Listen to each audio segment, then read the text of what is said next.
Shri Ram Jai Ram Jai Jai Ram, Shri Ram Jai Ram Jai Jai Ram, Shri Ram Jai Ram Jai Jai Ram, Shri Ram Jai Ram Jai Jai Ram, Shri Ram Jai Ram Jai Jai Ram, Shri Ram Jai Ram Jai Jai Ram, Shri Ram Jai Ram Jai Jai Ram, Shri Ram Jai Ram Jai Jai Ram, Shri Ram Jai Ram Jai Jai Ram,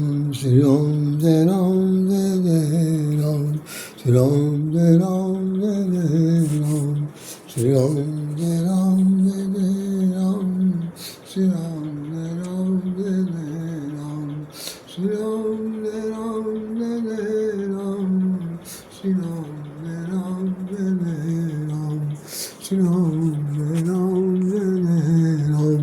बोले सब रामचंद्र महाराज जी की जय।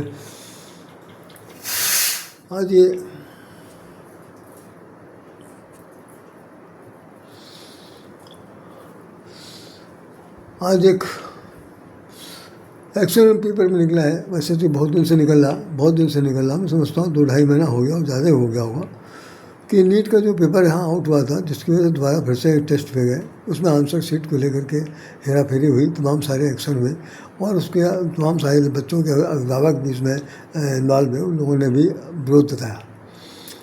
और अब एक स्थिति ऐसी आई है कि वांगचुक नाम के एक सज्जन है, सोनम वांगचुक नाम के अध्यापक हैं, उन्होंने आमरण अनशन शुरू कर दिया और वो आमरण अनशन लगभग 17-18 दिन से चला और उसमें ये हो रही है कि भाई अब उनकी अब तब कभी जान जा सकती है। रोज़ पुलिस आती है, डॉक्टर आते हैं, उनकी जांच पड़ताल करते हैं, श्वास लाभ ले रहे हैं। अब उनको पूरी तरह से जब देखा गया कि अब कभी भी इनकी अप्रिय घटना हो सकती है, तो उन्होंने कहा कि नहीं इलाज के लिए जाना चाहिए। तो अब जरा देखिए जो आज पेपर में निकला है उसके हम बता रहे हैं। मैं उस पर चर्चा करना चाहता हूँ। बिल्कुल सोशल एक्टिविटी, मुझे राजनीति से कोई लेना देना नहीं, मैं जानता भी नहीं और न मैं किसी के आगे पीछे दौड़ता हूँ, क्योंकि मेरा जो थीम है वो बिल्कुल अलग हटकर है। लेकिन चूँकि समाज में रह रहे हैं, समाज की कड़ाई है, तो कभी ना दिमाग में तो आती है कि ये सब जो हो रहा है उस पर कम से कम कोई बात नहीं, हम किसी कुछ नहीं बिगाड़ सकते तो कुछ बना भी नहीं सकते, तो कम से कम बात तो रख ही सकते हैं। जैसे इन लोगों ने रखा, हड़ताल तो बताइए, हड़ताल में जा करके गए, वहाँ पर जो कुछ हुआ सब कुछ देखा गया। अभी मैं तो इनके जो है वीडियो वो मैं अभी दिखा देता हूँ इसी के साथ। तो NEET-UG आंसर शीट में हेरफेर, एक्शन लेंगे NIT।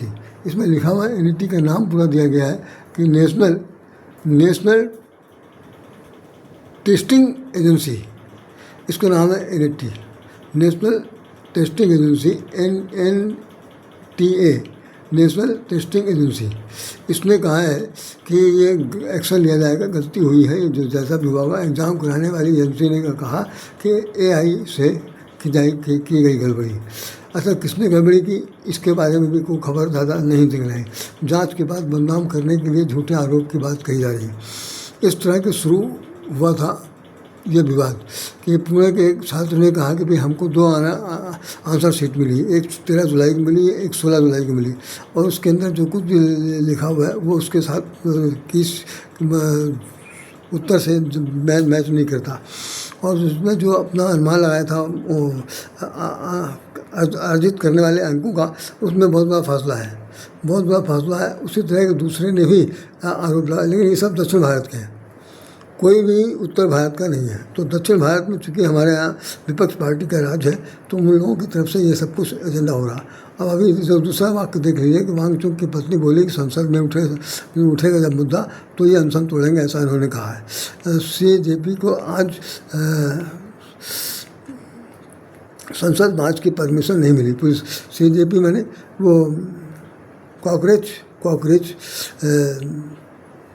जनता पार्टी को परमिशन नहीं मिली संसद में मार्च करने की, लेकिन क्योंकि बरसात का सत्र चल रहा तो पुलिस ने स्पष्ट कर दिया, फिर भी लोग नहीं माने और वहाँ जंतर मंतर पहुँच गए हड़ताल के लिए।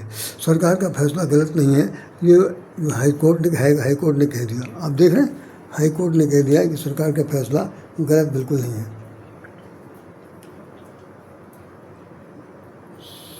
ये दिखा रहा हूँ मैं आपको।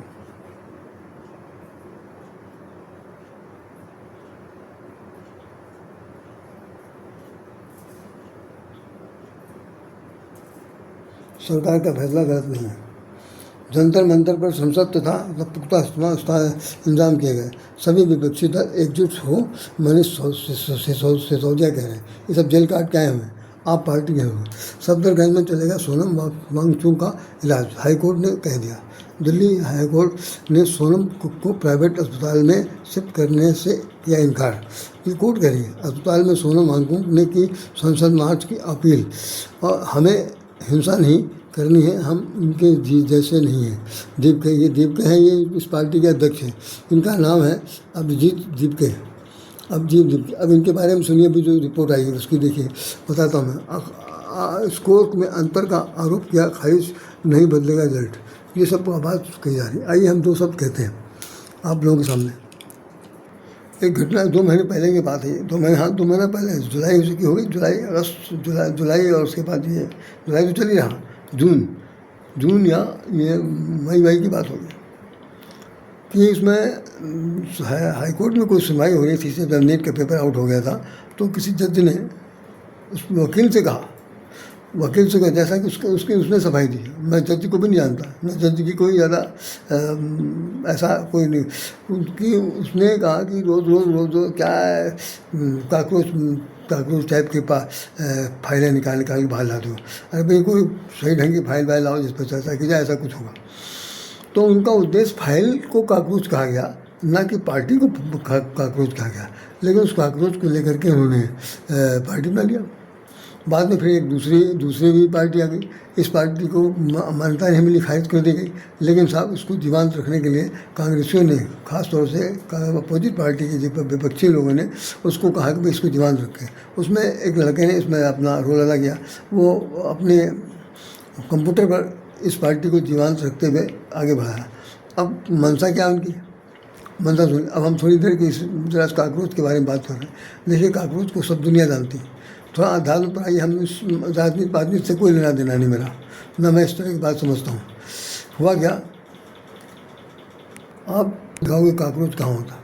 काकरोच खासतौर से नालियों में होता, सही गई जगहों में होता, सीलन वाली जगह पर होता, बिल से निकलता।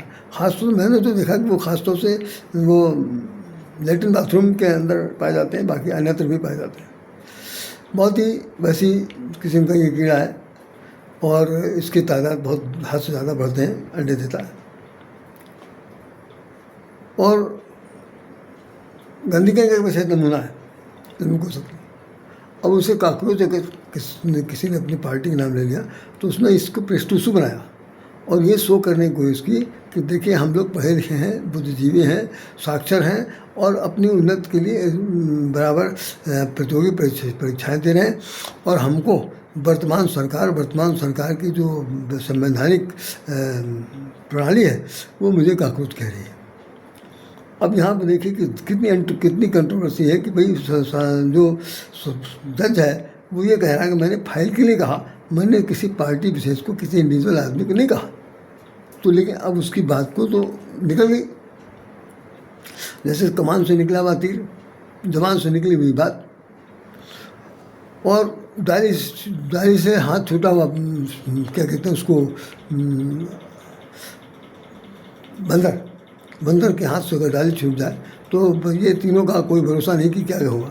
भाई बाहर निकल गया तो लग सकता है, जबान मुंह से निकल गई है तो जबान काटी नहीं जा सकती, वो तो वहाँ तक जाएगी। इसी तरह बंदर भी जब अपने शाखा जाता है तो हाथ से शाखा अगर छूट गई तो वो नीचे ही आएगा और कहीं जाएगा नहीं। तो इस तरह से ये ऐसी तीन उदाहरण दिए गए जिनका मतलब ये है कि वो अचूक है। तो इन लोगों ने उसको, जितने भी अपोजिट पार्टी क्या चाहती, अपोजिट पार्टी देश में नहीं, देश की में जो अराजकता फैला रही तो है ही है, वो विदेशों में ये बात पूरी तरह से कहना चाहती है, सबके कान भरना चाहती है, सबको अपने सम्मत में लेना चाहती है कि हमारे देश में बच्चों का भविष्य उज्जवल नहीं है। हमारे देश में बच्चों के भविष्य को बिगाड़ने के लिए उनके बारे में कोई परवाह नहीं है और बिगाड़ना चाहते हैं। और जो सत्ता इस वक्त काम कर रही है वो बच्चों का भविष्य के साथ खिलवाड़ कर रही है। तो इस देश को अगर कोई चलाना चाहता है तो वास्तव में भारत को नहीं चलाना है, भारत को तो चलाने नहीं, हिंदुस्तान को चलाना है या इंडिया को चलाना है। भारतवर्ष को जो कोई चलाएगा तो सनातनी होंगे, तो सनातनी होंगे वो राम रहीम भक्त, राम के भक्त होंगे। तो ऐसी स्थिति में इन राम भक्तों को, इन सनातनियों को यहाँ से किसी तरह से भी इनके हाथ से सत्ता छीननी है। इसके लिए जितना भी उपाय किया जा सकता है वो सब करो। सरकार आज कह रही है, आज उसमें टीवी में दिया, सरकार कह रही है कि मैं उनसे आमने सामने बहस करने के लिए तैयार हूँ। सख्त में ये मैं तैयार हूँ, लेकिन वो लोग कोई टाइम नहीं दे रहे विपक्षी वाले, और चिल्ला अलग से रहे। तो उनका तो नाटक है, ये तो नाटक हो गया। अगर आपको खुलकर बात करनी है तो एकदम जैसे संसद में अभी कांग्रेस के अध्यक्ष ने कह दिया कि भाई तुम चंदा चोर हो, उस पर अच्छा खासा बवाल हुआ। तो तुम्हारी जबान में का लगाम तो है नहीं, तुम किस संवैधानिक भाषा में बात करो भाई, जैसा भुगतना था भुगतो। तो आज जो काकरोच ने बता रहा था, काकरोच की एक स्थिति जैसे जो उसकी गंदगी है, तो गंदगी से मैं ही रहना चाहता हूँ, उसको दूर नहीं किया जा सकता।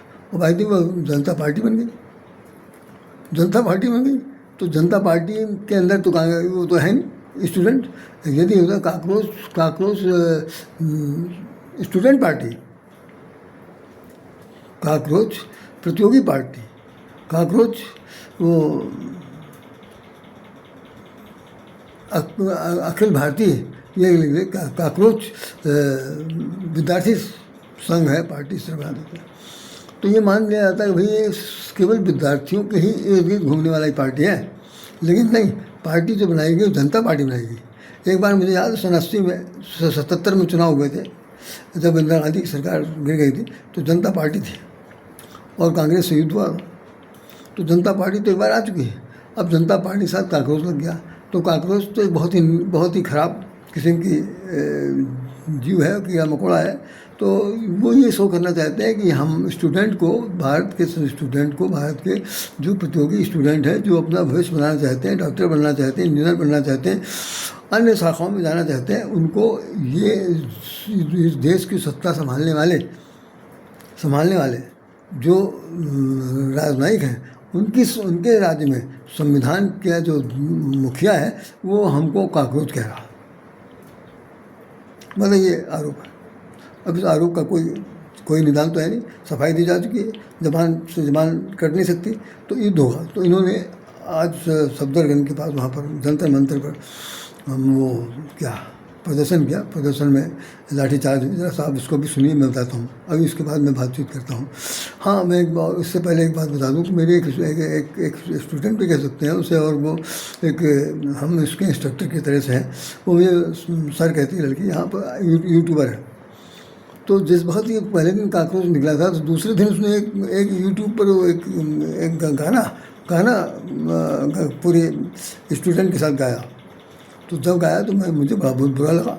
मैंने कहा ये क्या बदतमीजी है, एक साफ़ सुथरी किस्म की अपना इमेज बनाने वाली लड़की जो पढ़ाई लिखाई कर रही है, और ये काकरोच का बना दिया।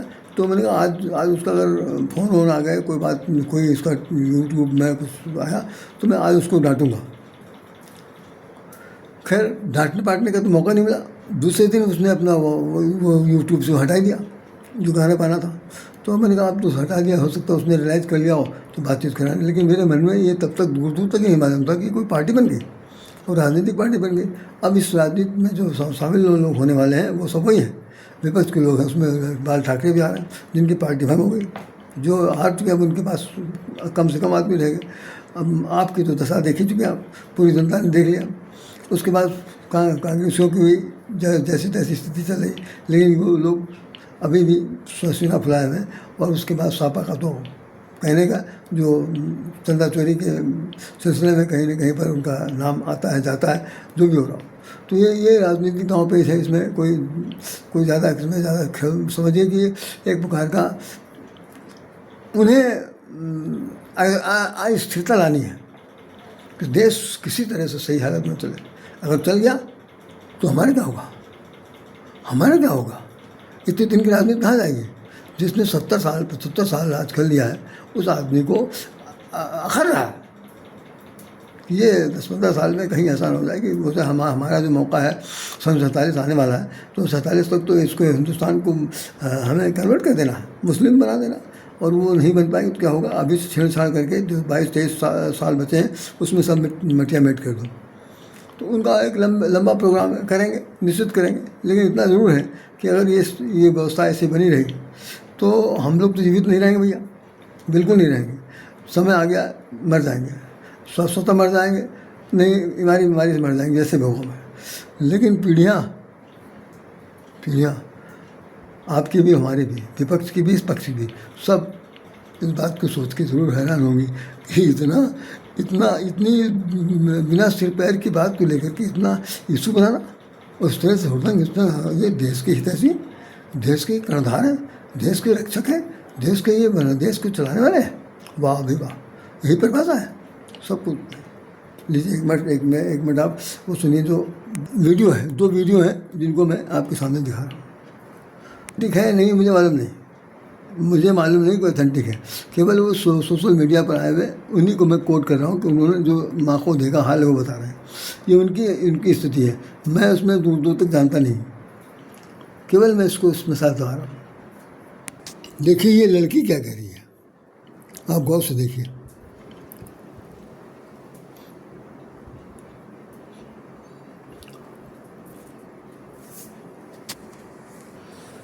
समझ जाता हूँ भाई, वो दोनों वीडियो चले नहीं, वो उसमें कुछ तकनीक खराबी तो कुछ नहीं, वो जिस यूट्यूब में दिखाना चाहता हूँ वो फेसबुक के साथ जुड़ा हुआ है।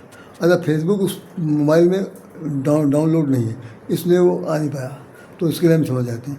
हमारी सब इस वक्त आप लोगों से प्रार्थना ये है कि हर माँ बाप को अपने बच्चों के भविष्य के लिए बहुत पैसा खर्च करते हैं, लाखों रुपए खर्च करते हैं, कितना लोन लेते हैं। उसमें बच्चे भी अपने हिसाब से, उनका अगर समय बर्बाद होगा, साल बर्बाद होगा, पैसा कौड़ी बर्बाद होगा, तो कोई भी आदमी चल सकता है, हम भी चलेंगे, सभी कुछ करेंगे।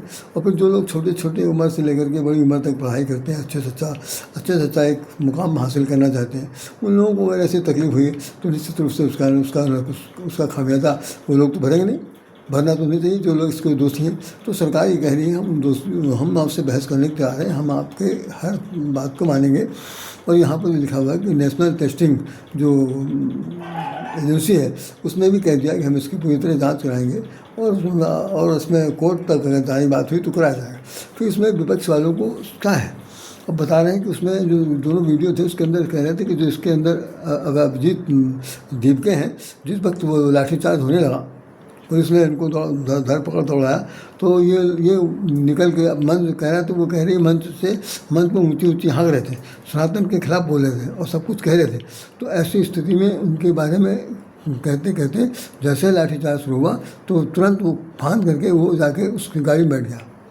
और बाकी जो निरीह लोग थे, केवल जो सुनने आए थे, जो स्टूडेंट थे, या स्टूडेंट मार खाना चाहेगा लेकिन इन लोगों को मन से नहीं आए, इनको विपक्षी पार्टियों ने विशेष रूप से बुलाया कि हमने देखो इतना बड़ा जमावड़ा इकट्ठा कर लिया विपक्ष के लिए, और संसद के सामने मार्च कर रहे हैं, ताकि संसद की बदनामी हो, उनकी हर तरह से बेइज्जती इतनी हो कि भाई वो थुथु के लायक रहने के लायक नहीं। एकदम चंदा चोरी में कह दिया जाए, तो इसकी तरफ ये कह दिया जाए, इसके बाद कुछ और फुसलना छोड़ा जाए। मतलब कुल मिलाकर के जो आने वाले चुनाव हों, उन चुनाव में इनकी स्थिति इतनी बिगाड़ दें कि जनता जो है उनका ब्रेन वॉश हो जाए और हमारी ही चलनी चाहिए। अब भगवान करे उनकी ही चले, हम तो ये भगवान करे उनकी चले, चला रहे हैं और चला के देख लें। लेकिन ये जनता की खोपड़ है कि भाई उनकी जनता की खोपड़ी कैसे घूमेगी, मैं नहीं बता सकता। लेकिन देख सब रहे जो हो रहा है उसे देखा जा रहा है, कौन सच है कौन झूठ है, कौन में कितने लोगों के चेहरे में मुखौड़ा पड़ा हुआ है। जो लोग विशेष रूप से अगर ये है खुंद खाए हुए हैं, वो सारी पार्टियाँ जिनको भाजपा ने अपने बहुत उनके कारनामों को सामने ला दिया, इससे बहुत ज़्यादा खुंद खाए हुए, तो वो बुरा तो कहेंगे भी, कोई भी कहेगा। तो जो भाई किसी की दाढ़ी में तिनका है नहीं है, तो पहले तो खुद आएगा ही कि हाँ नहीं है, तो कुछ हो सकता है, ऐसे ही सब कुछ हो रहा है। तो भाई बहुत बड़ी बात है इस तरह से कहना। उसमें ख़ासतौर से उन्होंने कहा है, अब मैं उसको पढ़ के कैसे सुनाऊँ। एक और निकला है जिसमें वो कह रही है कि मैं सनातन को नहीं मानती, मैं राम को नहीं मानती, राम को नहीं मानती हूँ, मैं धर्म को नहीं मानती, हम इसको नहीं, मतलब इस तरह के तमाम सारे स्लोगन उसमें निकले हुए। उन स्लोगन का भी पाठ मैं कह नहीं सकता, कैसे एक सेकंड और होल्ड करिए। तो भाइयों, मेरी देश का एक नागरिक होने नाते जितने भी विपक्षी के लोग हैं वो भी सब देश के नागरिक हैं। फिलहाल नाम अपना कुछ भी रखे हो मैं नहीं जानता, पक्षी विपक्षी का नहीं होंगे तो भी काम नहीं बनेगा, क्योंकि एक ही आदमी फिर अपनी मनमानी करेगा। तो विपक्ष का होना बहुत ज़रूरी है, लेकिन विपक्ष की ऐसी स्थिति होनी चाहिए कि वो मर्यादा का उल्लंघन न करे, और पक्ष का ये होना चाहिए कम से कम वो किसी ऐसी तरह ऐसी हरकत न करे जिससे कि दूसरे लोगों को मौका मिले कुछ भी कहने सुनने का। ये एडवाइस नहीं है, न किसी तरह कोई सलाह है। सब लोग बहुत समझदार हैं, बहुत समझदार हैं। जितनी भी हुड़दंग हो रही, जितनी भी हंगामा हो रहा, ये सब कहीं न कहीं पर कोई न कोई पूर्व आग्रह से प्रेरित है, और उसका परिणाम खुद तो देख ही रहे हैं, घर के अंदर दिखा रहे हैं, बाकी पूरे विश्व को दिखा रहे हैं। अच्छा, विश्व देखने की स्थिति में नहीं, क्योंकि विश्व में अखाड़ी युद्ध हो रहा। अमेरिका जो है, अमेरिका ईरान के बीच में झमाझम चल रही।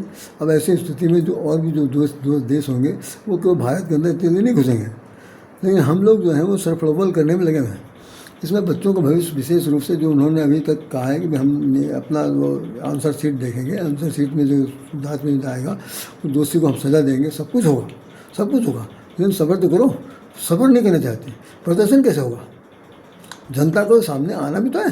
तो ये सब चीज़ें जो लेकर के आए हैं, इसमें ये बताइए ठाकरे साहब को वहाँ से आने की ज़रूरत क्या थी? आप तो चलो यहीं से सिसोदिया साहब कुछ और कह रहे हैं। तो ये सब लोगों ने एक बार जेल काट लिया है और अभी अपने आप को दूध का धोया समझ रहे हैं। क्या सच है क्या झूठ है ये इनका बात ईमानदार है। हम लोगों से क्या मतलब भाई? सर वही है, कोई राजा होए हमें कहानी, कोई राजा होए हमें कहानी, चेरी छाड़ न हो रानी। कोई राजा बने, चाहे तुम बनो चाहे हम बने, चाहे विपक्षी बने चाहे सब पक्षी बने, वो जाने उनका काम जाने। हम लोग तो प्रजा हैं, जिस तरह जैसे चलेगा। ज़िंदगी कटेगी तो कटेगी, नहीं कटेगी तो मर जाएंगे। कोई किसी पिछलग्गू बन के नहीं रहेगा। और अब उतनी बात बता दूँ कि जनता इतने समझदार हो गई है कि वो झंडा उठाएगी तो है, लेकिन ऐसा भी हो सकता है कि आप जितना पैसा दे रहे हो सब खा जाए और उसके बाद आपके भी काम ना हो। तो चालाकी तो सब्जी का कूट भरी हुई। तो अब वो समय निकल गया कि आप किसी को ब्रेन वॉश कर दें, उसके बाद सब लोग जो है वो आप दुम से दुम जोड़ करके चलना शुरू कर दें। ऐसा नहीं है, ऐसा बिल्कुल नहीं है। समझदारी सबके पास है। हाँ, स्टूडेंट को विशेष रूप से स्टूडेंट के बारे में ख्याल रखना है, क्योंकि भाई देखिए हम भी अध्यापक रह चुके हैं, हमारे बाल पक गए, हम भी 75 साल के हो गए। 75 साल के हो गए, सब 2-4 साल बाद मर जाएंगे। कोई हमारी औकात तो है नहीं, हम किसी के स्टूडेंट को पढ़ा नहीं सकते, न किसी स्टूडेंट को सामान्य ज्ञान दे सकते। वो स्टूडेंट खुद ही इतने ज़्यादा ज़बरदस्त है कि वो हमको ज्ञान दे देंगे। तो भाई ना वो हमें ज्ञान दें, ना हम उनका ज्ञान लें, ना हमको ज्ञान दें। मेहरबानी सी है कि वो अपना भविष्य सुधारें। एक अखिल भारतीय विद्यार्थी परिषद कभी बना था, अब तो मैं उसका नाम ही नहीं पढ़ता हूँ क्या है क्या नहीं। तो निश्चित रूप से ये जो अभिजीत दीपके ने जो बनाया है, ये भी किसी कहने, जैसे एक कुछ पिछले दिनों एक नाम आया था दिल्ली यूनिवर्सिटी का, वो कोई था, बड़ा अच्छा नाम था उसको, वो भी कांग्रेस से बाद में लड़ा भी था। बहुत नाम मैं नहीं भूल रहा हूँ, निश्चित रूप से भूल रहा हूँ, उसका नाम था। और लड़ाई लड़ी, खूब चुनाव लड़ा, ये किया वो किया। लेकिन ये सब ये खास तौर से पैदा किए जाते हैं, इनको विशेष रूप से रिफॉर्मिंग की जाती है, ताकि ये कुछ न कुछ ऐसा हुड़दंग हो जाए जिससे कि आम पब्लिक में अशांति फैले। वो पाठ ही नहीं सिखाया जाता, पाठ नहीं बताया जाता कि देश के हित के लिए हमें क्या करना है। अरे प्राण न्यौछावर करना तो नहीं है, देश के लिए क्या करना है, इस चीज़ पर सोचना समझना बहुत ज़रूरी है। इसको कितना लोग अच्छी तरह सोच पाते हैं, समझ लीजिए देश के वही सच्चे नागरिक हैं, देश के सच्चे वही सपूत हैं। देश उन्हीं का है, देश उन्हीं का है और वो देश के हैं। ये सब मान के हृदय से सब लोग एक दूसरे के काम आइए भाई। ऐसा जितनी भी आपकी करता उठता है वो सब थूक दीजिए, कड़वापन, कड़वा थूक, मीठा गप। जितनी भी बुराइयाँ हैं उन सबको ख़त्म करिए, दिए। हर एक कभी इतने दिन हो गया बहुत हो गया, लेकिन कोई किसी के आराम धर्म को, किसी के चाल चलन को किसी को न गुजारे और सब इसके साथ जीवन यापन करें। एक बात और बता दूं, बिल्कुल लास्ट चलते जिस सनातन के बारे में कहा जा रहा है, जिस सनातन को कोसा जा रहा, जिस सनातन के बारे में तमाम तरह की बात की जा रही है, सनातन एक अलग सब्जेक्ट है, मैं उस पर चर्चा करूँगा।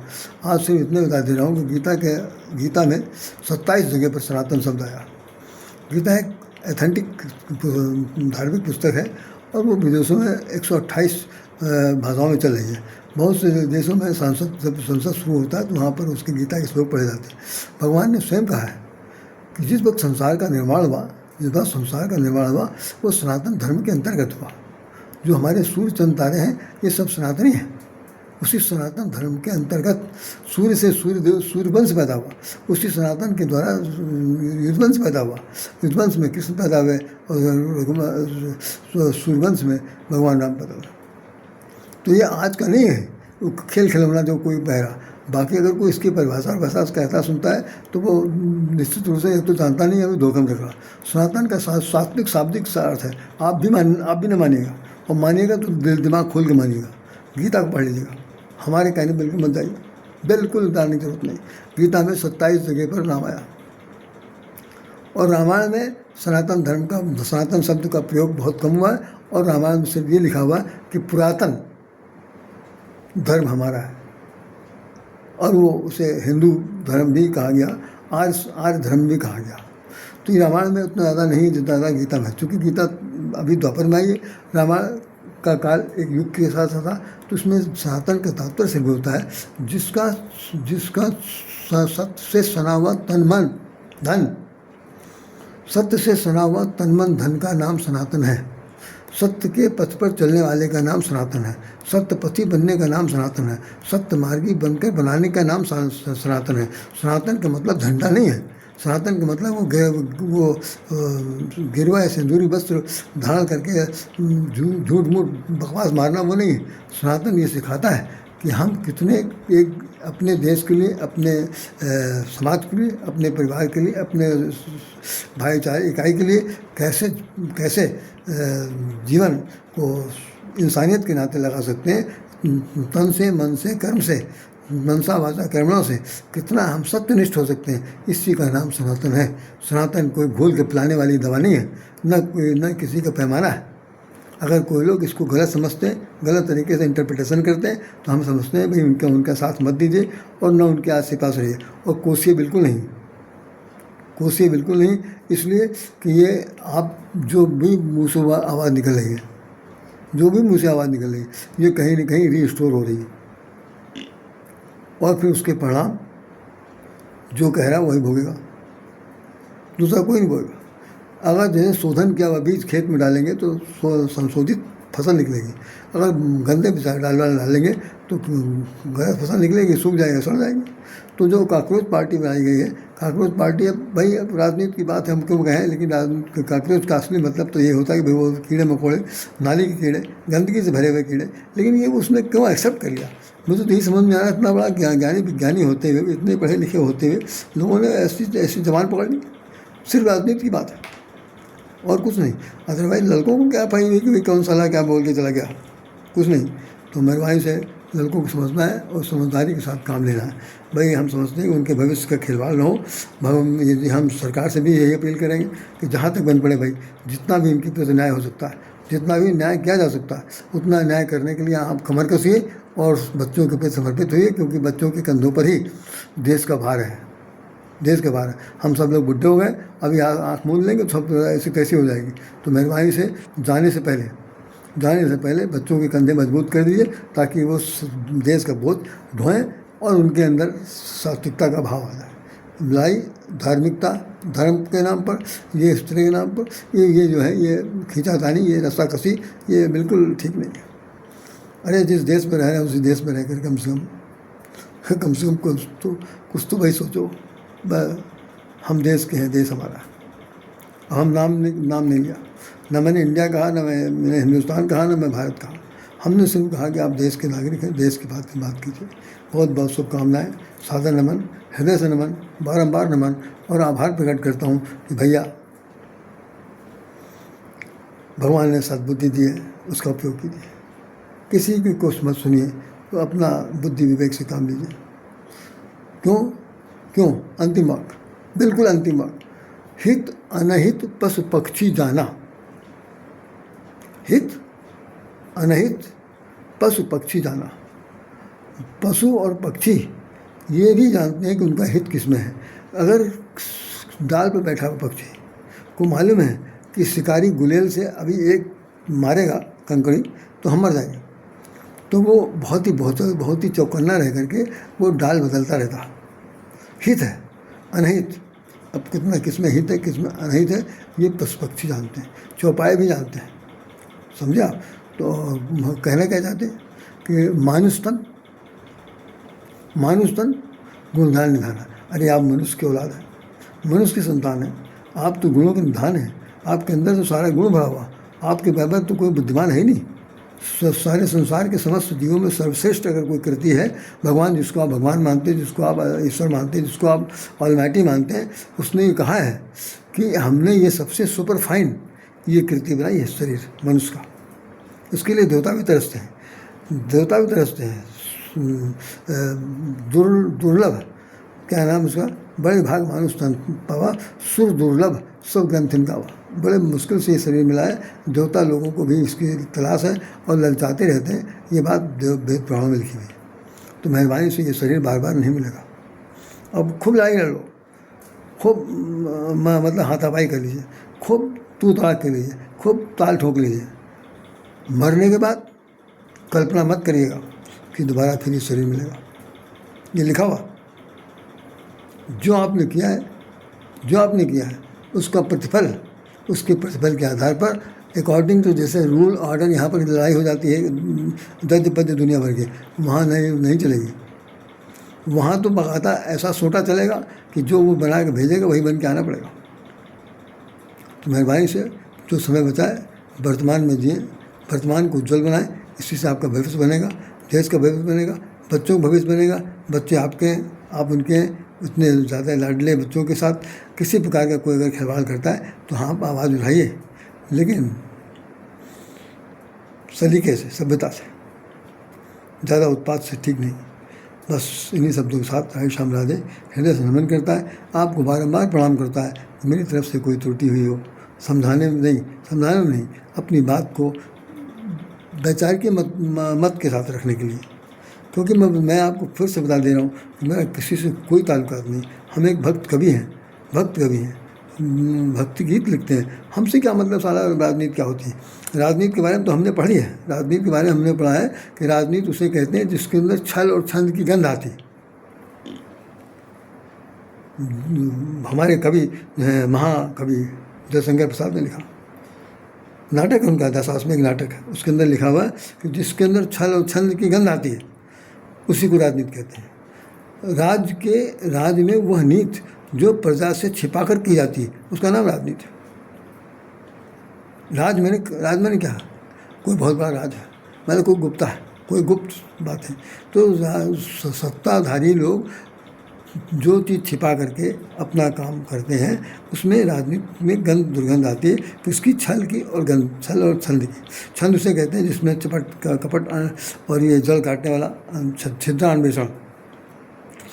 इसीलिए हमने समाजशास्त्र हिंदी से एमए किया, लेकिन राजनीति शास्त्र नहीं किया।